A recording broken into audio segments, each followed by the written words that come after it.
간단하게 제가 한번 설명을 해보겠습니다. 예. 그러니까 BBK 주가 조작 사건이라고 하잖아요.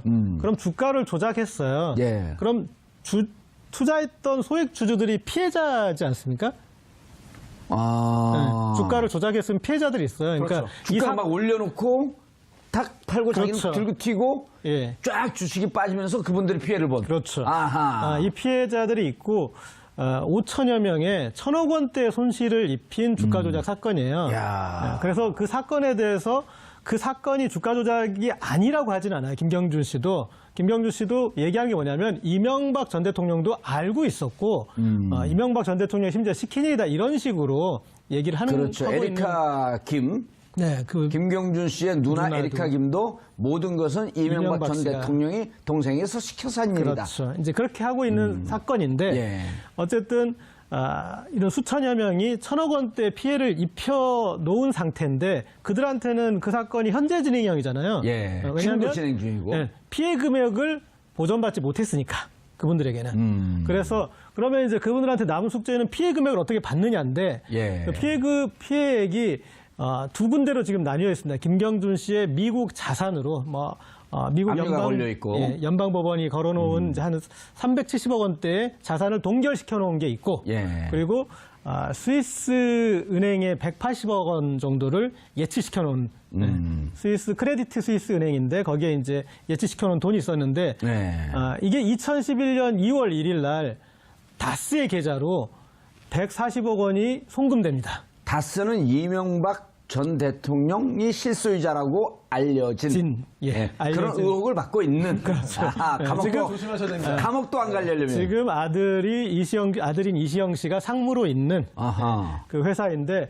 근데 여기서 이제 주목하셔야 되는 게 다스도 그 대주주 중에 한 명인 건 맞습니다. 예. 그런데 그 다스부터 그 돈을 줄 이유가 없고 첫 번째 다스는 이제 190억 원을 투자했었는데 40억 원은 당시에 이미 지금 이제 화면에 나오겠지만 50억 원은 이미 송금을 받았었습니다. 그러면 190억 원을 투자하고 50억 원 받았으니까 140억 원이 남지 않았습니까? 예. 그런데 그 140억 원을 다 받아가 버린 거예요. 네. 그러면 남아있는 다른 소액 투자자들 정말 그런 분들은 다 피해자로 남아있는데 유독 다스만 일단은 이제 이런 것까지 근데 알려져 있는 사실입니다. 예. 140억 원이 입금이 됐다라는 것까지는 알려져 있고 저희 시사인에서 이번에 보도한 내용은 그 140억 원이 미국 연방법원도 스위스 법원도 이렇게 출금할 수 없게 동결시켜놨던 계좌였는데 그것이 왜 갑자기 풀리고 그게 송금이 될 수 있었느냐. 그 과정에서 청와대와 다스가 서로 연락을 주고받고 그리고 외교부가 같이 움직이고 심지어 검찰도 거기에 보조를 맞췄던 이 박근혜 최순실 사건의 국정농단 사건의 핵심이 사적 이익을 내서 공적 조직을 움직인 거 아니었습니까? 그것이 이명박 정부에서도 다스의 140억을 받는 과정에 가동됐다. 청와대와 외교부 특히 LA 총영사관이 그리고 검찰도 그 부분에 대해서 서류상으로 이런 증거 서류가 있으니 확실합니다라고 규명한 기사입니다. 간단하게. 그래서 이렇게 했을 것이다라고 하면서 증거를 댄 거죠. 자, 손소 변호사님. 헷갈리죠? 오늘 말씀 잘해주셔가지고 상당 부분 헷갈리던 게 정리가 우리 많이 됐습니다. 청취자분들도 헷갈릴 수 있으니 조금 더 보완을 하면요. 5천 명이 김경준에게 우리 손해봤으니 이 주가 조작한 거 손해봤으니 좀 돈을 돌려주십시오 해갖고 미국에 있는 김경준한테 소송을 걸고 소송을 그러니까 미국에 한 400억 가까이 되는 김경준 재산이 있으니까 압류를 걸어놔요.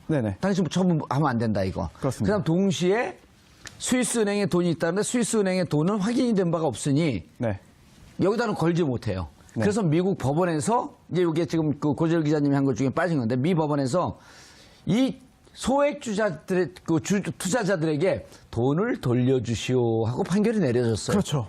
그리고 이명박 전 대통령 그 다스도 우리가 140억 못 돌려받았으니까 돌려주시오 하니까 또 미 법원에서 하지만 거기서는 또 140억은 안 돌려줘도 됩니다.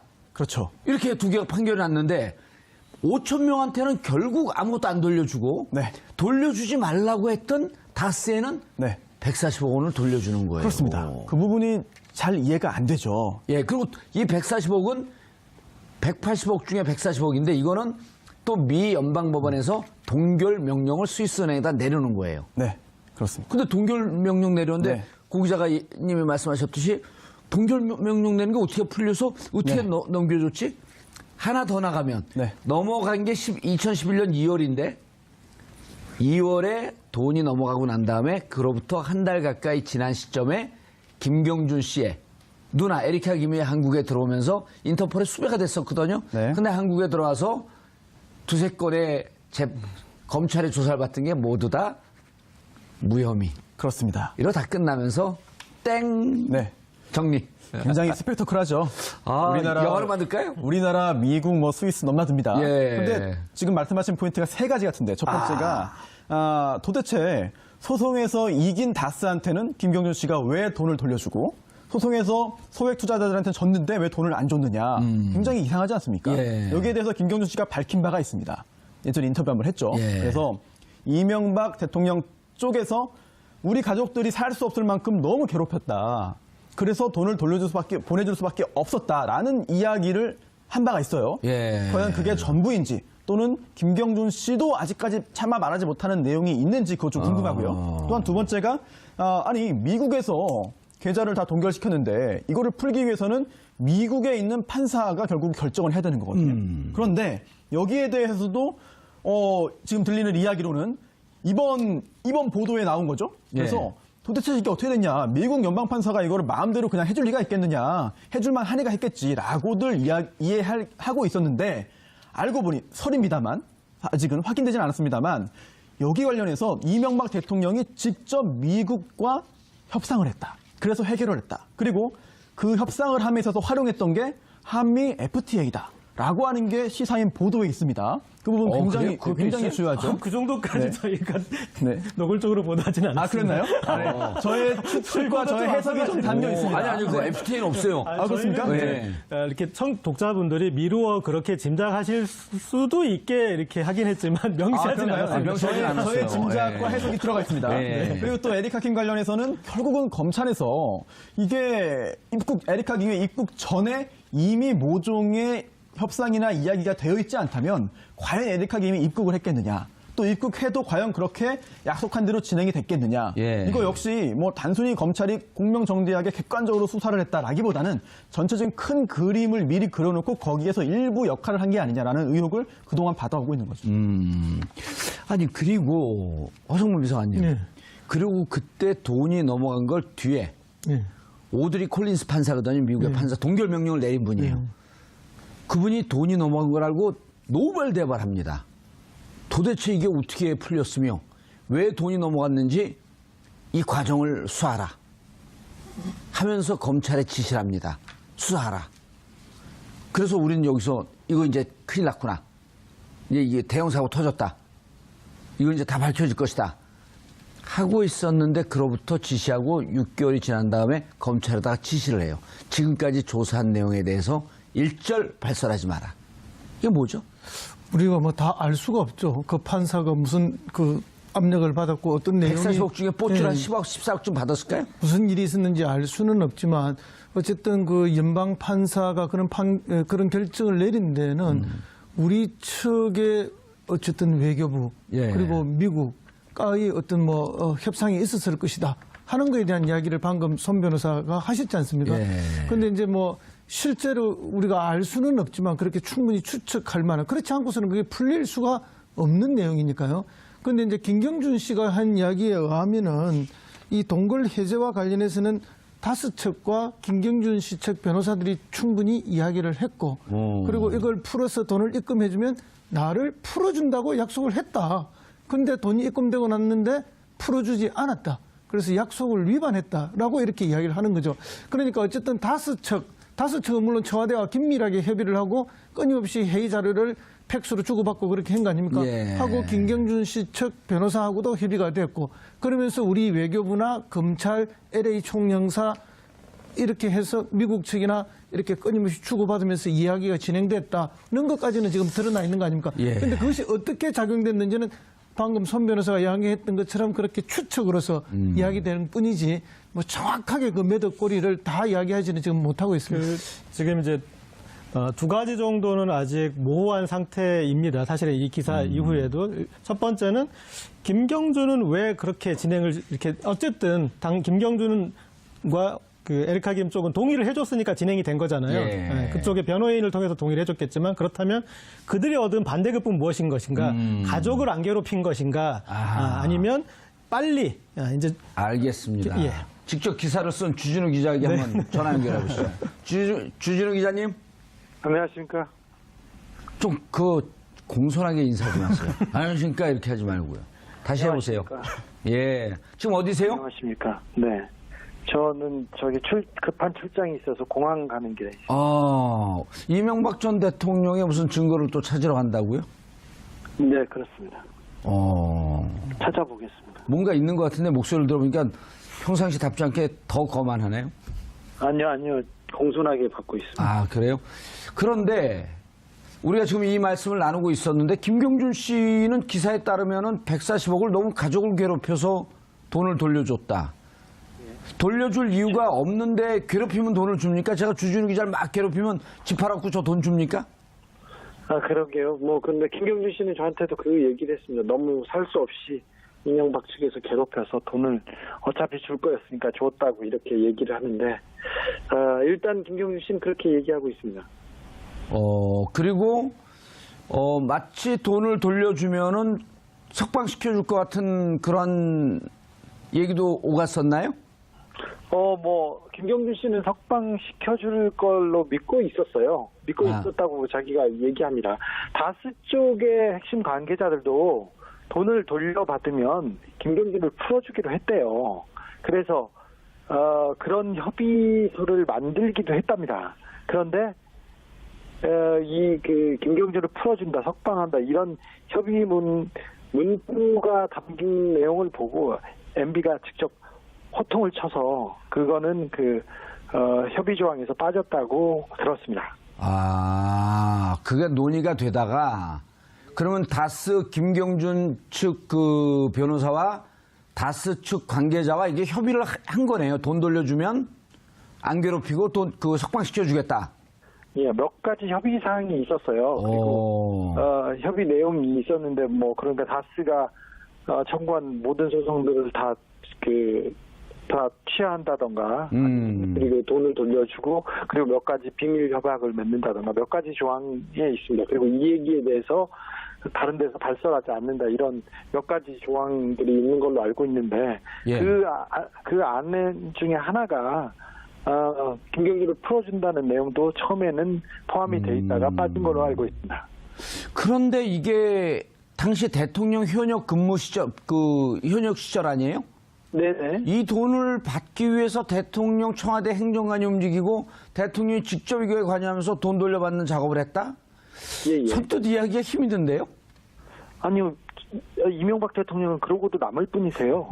그래서 잘 아시지 않습니까? 그 의원님께서. 잘 몰라요. 저는 박근혜 대통령이 돌려받았나? 이명박 대통령이 돌려받았나? 이것도 잘 헷갈려요.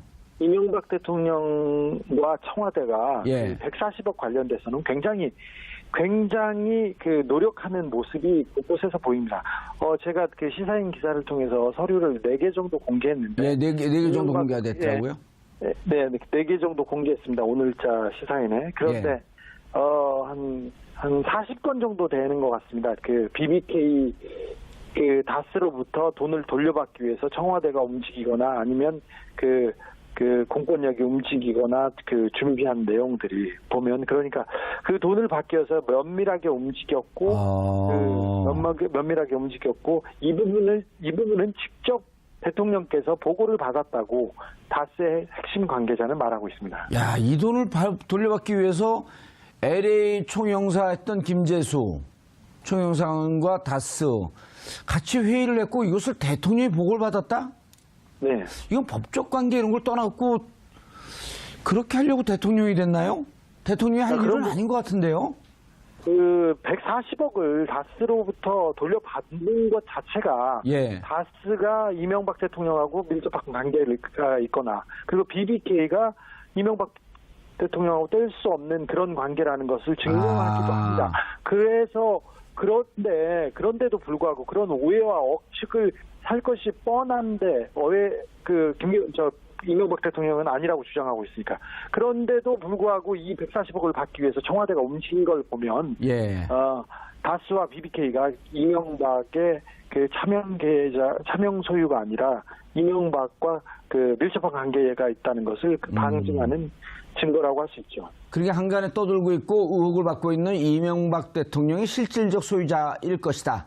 네. 이런 추정을 가능하게 할 수 있다 이런 말씀이신 거죠? 그렇게 뭐 확신하고 있습니다. 그리고 이상한 게 우리도 여기서 지금 말씀을 나눴지만 미 그 법원에서 다스에게 돈을 돌려줄 필요가 없다. 그런데 이제 옵셔널 벤처스, 그러니까 그 피해자들이 있는 한 5천 명이 집단 소송을 내고 있는 곳에는 약 한 300억 이상의 돈을 돌려줘라. 이렇게 판결이 났는데 거긴 안 돌려주고. 네. 여기 140억은 돌려줬는데 이제 문제는 또 뭐냐면 스위스 은행의 은행 계좌를 동결을 시켜버렸거든요. 스위스 은행 계좌가 동결돼 있었죠. 그 당시 처음에는 미국 은행에 예. 미국 연방정부가 그 동결시켰는데 바로 김경준 씨 측 주장에 의하면 바로 미국 법원의 동결은 풀렸다고 합니다. 하지만 스위스 은행의 동결은 풀리지 않은 상태였지 않습니까? 예. 그래서 그 동결이 계속되고 있었는데 그 동결을 해제하기 위해서 청와대하고 그 이명박 측근들이 굉장히 열심히 움직였죠. 예. 그런데 그때 당시에도 제가 그 옵셔널 벤처스 그 대리인 변호사와 통화를 하고 변호사가 직접 콜린스 판사를 만났는데 이거 동결된 거 풀었습니까? 그러니까 콜린스 판사가 그때 당시 직접 이렇게 대답을 했거든요. 아니 이게 풀릴 리가 없습니다. 내가 이게 동결 명령을 했는데 어떻게 풀립니까? 그럼 미국에서도 쉽사리 안 풀렸었단 말이에요. 처음에는. 네. 그런데 그것이 어떻게 풀렸으며 또 스위스가 이중으로 묶여 있었던 거 아니에요, 돈이? 네, 그렇습니다. 근데 어떻게 이중에 자물쇠가 그렇게 동시에 풀릴 수가 있을까? 이거는 신의 영역인가? 네네, 이명박, 김경준 씨가 감옥에 있었고요. 예. 김경준 씨 변호사들이 아무리 열심히 움직인다고 하더라도 그 돈이 범죄 수익이라고 거의 규정되어 있었기 때문에 그걸 푸는 건, 동결을 해제하는 거는 쉽지 않았으리라고 봅니다. 미국에서는 쉽게 풀렸다고 얘기하지만 스위스는 끝까지 풀어주지 않은 상태였고요. 예. 그리고 미국 콜린스 판사도 전혀 모르고 있었고, 동결을 지시한 상태였고, 그랬죠. 그런데, 네. 그래서 그 부분을 풀기 위해서 그 청와대와 외교부가 긴밀하게 움직였던 것으로 보입니다. 그런 문서들도 김재수 LA 총영사가 스위스 동결된 자금에 대해서 그걸 어떻게 풀 것인지 계속 회의하고 그거에 대한 강구 대책이 나온 게 그 곳곳에서 보입니다. 예, 지금 이번에 노출된 거에는 그렇게 동결된 돈을 풀었던 그 증거 자료, 이건 지금 이번에는 안 나왔죠? 아니요, 풀기 위한 노력들은 그 곳곳에서 보입니다. 예, 풀기 위한 노력. 남아 예. 있습니다. 예. 그럼 이것을 미국과 한국과 미국 외교적 관계 혹은 청와대가 움직여서 풀었을 것으로 추정이 되는데 그 근거가 이제 좀 명확하게 나와야 될 거 아닐까요? 네, 그 근거를 뒷받침할 만한 자료들이 예. 나와 있습니다. 이번 시사인에 제가 몇 가지 공개했습니다. 아, 그럼 지금 뭐 추가적으로 무슨 자료를 찾으러 다니시나요? 지금 이게 다른 계좌 때문에 지금 가고 있습니다. 아, 계좌 때문에요? 네. 예, 알겠습니다. 언제 돌아오시죠? 금방 돌아옵니다. 주중에 들어오려고 생각하고. 예, 주중에 들어오시는데 안전 조심하시고요. 감사합니다. 세계 곳곳에 IS 테러가 빈발하고 있습니다. 사람 같아요. 예, 알겠습니다. 주진우 기자님 감사합니다. 감사합니다. 예. IS 테러 때문에 좀 걱정이 되긴 하네요. 그렇죠? IS 테러 대상은 아니죠, 주진우 기자. 네, IS 테러 대상이 된다면 이명박 장로님이 더 위험하지 않을까 싶습니다. 그래요? IS의 그 아이가 이명박 아이는 아니죠? 예. 야, 참 신기한 일이네요. 저게 신의 영역인데 이 정도면. 네, 그렇죠. 참 여러 가지. 콜린스 판사가 진짜 그때 막 노발대발했어요. 제가 왜냐하면 네. 직접 무슨 리 변호사, 여성 변호사 있어요. 지금도 옵셔널 벤처스를 대리해서 미 법원과 2심 계속 지속적으로 지금 얼마나 됐냐면 그때 2007년 이후에 지금 10년 됐거든. 10년 동안 네. 계속 재판하고 있어요. 네. 근데 미국 재판이 우리나라처럼 속전속결로 빨리 끝나는 게 아니더라고. 또 이게 민사니까. 그렇습니다. 네. 근데 그 레리리 변호사, 이름을 얘기해버렸네. 모르겠죠, 사람들이 잘. 그 변호사가 갖고 또 미국 국적자니까 괜찮습니다. 콜린스 판사를 만났어요. 말도 안 되는 얘기다. 이게 어떻게 풀리냐? 내가 안 풀었는데. 그리고 나서 노발대발하고 조사를 지시하고 있다가 6개월 있다가 조사한 내용을 시한까지 줬거든. 6개월 안에 밝혀라는데 조사 내용을 공개하지 마라. 사실 이게 처음부터 끝까지 잘 납득 안 되는 내용들이 워낙에 많습니다. 그래서 이게 상식적으로 이해하려고 시도를 하면은 사실 그 벽에 부딪힐 수밖에 없는 것 같아요. 그렇다면은 우리의 일반적인 상식 또는 법조계에서 통용되고 있는 그런 지식과 과거 사례 등등을 뛰어넘는 무언가가 있는데 과연 그게 무엇이냐라고 하는 게 시간이 한참 지났는데도 아직까지 확실하게 드러나지고 있지 않은 게 안타까운 점입니다. 궁금한 게 만약 140억 개인의 돈이거든요. 네. 그래서 또 자기하고 관계가 없고 자기 형과 네. 처남의 소유라고 주장을 했던 다스. 네, 지금은 그 자기 아들이 상무로 가 있지만 그렇습니다. 여전히 그 현재 이상은 네. 자기 형의 소유로 되어 있죠. 그 형과 그런데 만약 대통령의 권한을 이용해서 네. 140억을 돌려받는데 대통령직을 사용했다고 한다면 네. 이거 어떻게 되는 거죠? 이거 직권남용이죠. 직권남용 공소시효는? 이게 대통령 재직 기간 동안은 또 공소시효가 정지가 되기 때문에 2012년, 2013년 2월 이후네요. 네, 퇴임 후부터 예. 진행되기 때문에 공소시효는 충분히 남아있지 않겠느냐 생각이 되고요. 그리고 또 박범계 의원도 그런 말을 했죠. 꼭 이 BBK를 지칭한 건 아닙니다만 예. 이명박 전 대통령 관련해서 범죄 혐의가 드러나고 증거 있다면 당연히 수사해야 되는 거 아니냐라고 하는 이야기를 이제 적폐청산위원회에서도 한 바가 있습니다. 그건 댓글 개입 네, 아닌가요? 그렇죠. 그렇긴 예. 한데 그런 걸 볼 때 이제 박범계 의원도 이제 법조인 출신 아니겠습니까? 예. 그런 거 볼 때 판사 출신이죠. 네, 법조인 출신인데 공소시효에 대해서는 뭐 전혀 문제 없다는 걸 전제로 하고 있는 것이죠. 예. 그래서 이재명 시장 같은 경우도 방송에서 이런 말 했습니다. 이명박 전 대통령 관련해서는 사실 공소시효 문제될 게 하나도 없다. 증거만 있다면 지금 현재 시점에서 다 처벌할 수 있다라는 말을 한 바 있고 그런 게 지금 직권남용 공소시효는 몇 년인데요? 몇 년인지는 좀 봐야겠습니다만 찾아보세요. 시간 줄 찾아볼까요? 테니까. 알겠습니다. 네, 좀 찾아볼게요. 이따 다른 네. 허성무 수사관 얘기할 때 찾아보세요. 네. 왜냐면 이게 좀 명확히 해줘야 돼요. 알겠습니다. 국민들이 할 수 있습니다, 할 수 있습니다. 그리고 공소시효, 직권남용 공소시효가 도대체 몇 년입니까? 이걸 알아야 되는데, 자, 허성무 비서관님, 네. 노무현 대통령 때 노무현 대통령을 모셨죠. 네. 이게 설사 직접 본인 소유의 회사의 사건이라고 할지라도 대통령 재임 기간에는 그 공적인 자리를 이런 사적인 자리를 위해서 사용하면 안 되는 거 아니에요? 너무나 당연한 이야기죠.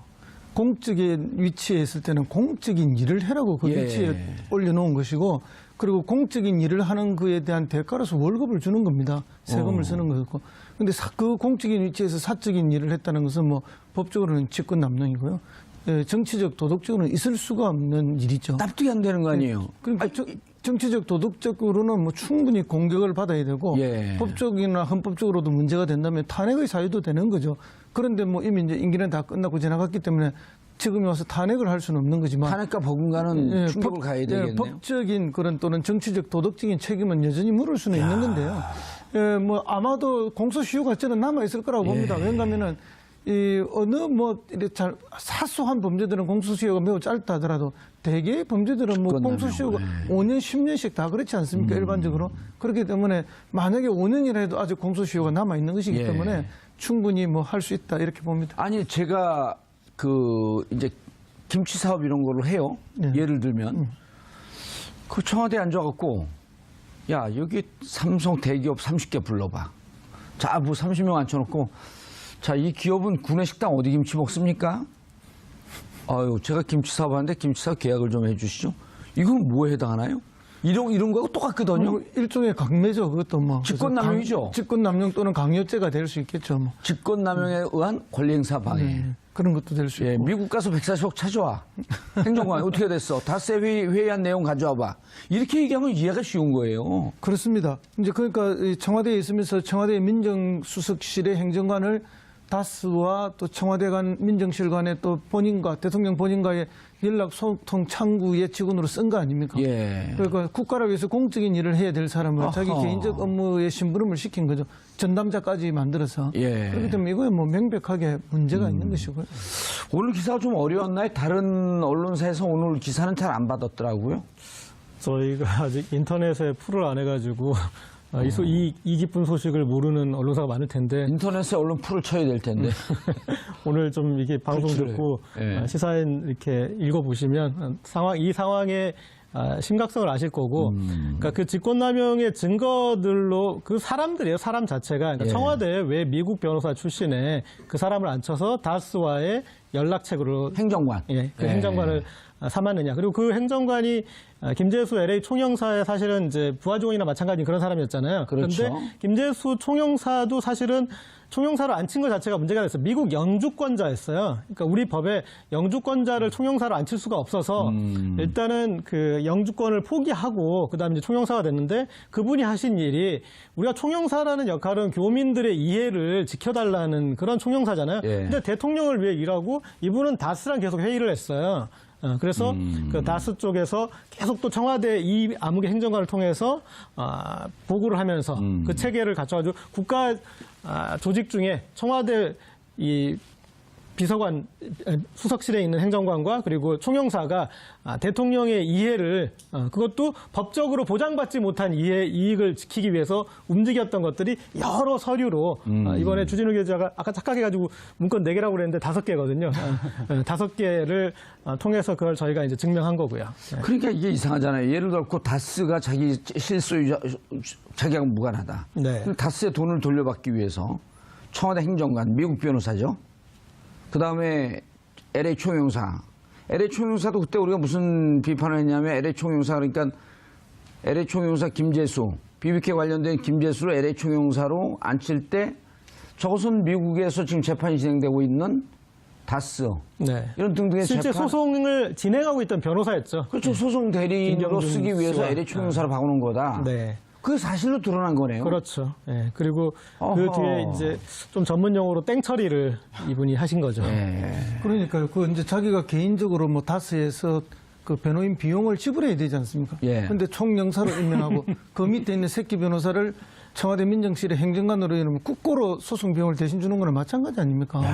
그러니까 굉장히 그 이명박 부도덕한 대통령의 사업 수완이 뛰어난 사람이죠.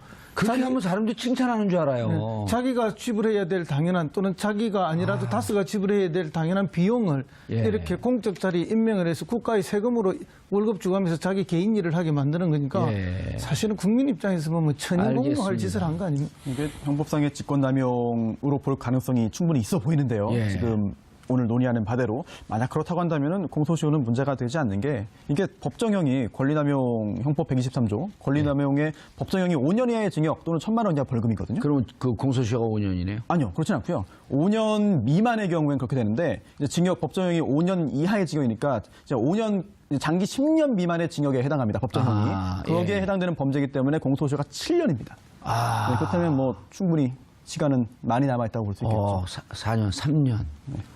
아, 시간이 빨리 흘러가길 기다리는 사람이 있겠네요. 자, 고재열 기자님. 아우, 지금 첩첩산중이에요. 이제 또 댓글 부대 그 팀이 30개가 있는데 그분들이 다 이명박 팬클럽 내지는 각종 보수 우익 단체 예. 멤버들이었고 뭐 국정원 전직 직원들도 아하. 포함되어 있고요. 예. 그러니까 이 사건하고 이제 다 연결될 것 같습니다. 대통령 제 생각에는 이명박 대통령이 좀 기다리시다가 한꺼번에 같이 다 조사를 받으셔도 될 것 같은데. 기쁘다 그분 가셨네. 이제 이런 노래를 좀 불러야 될 텐데 우리가.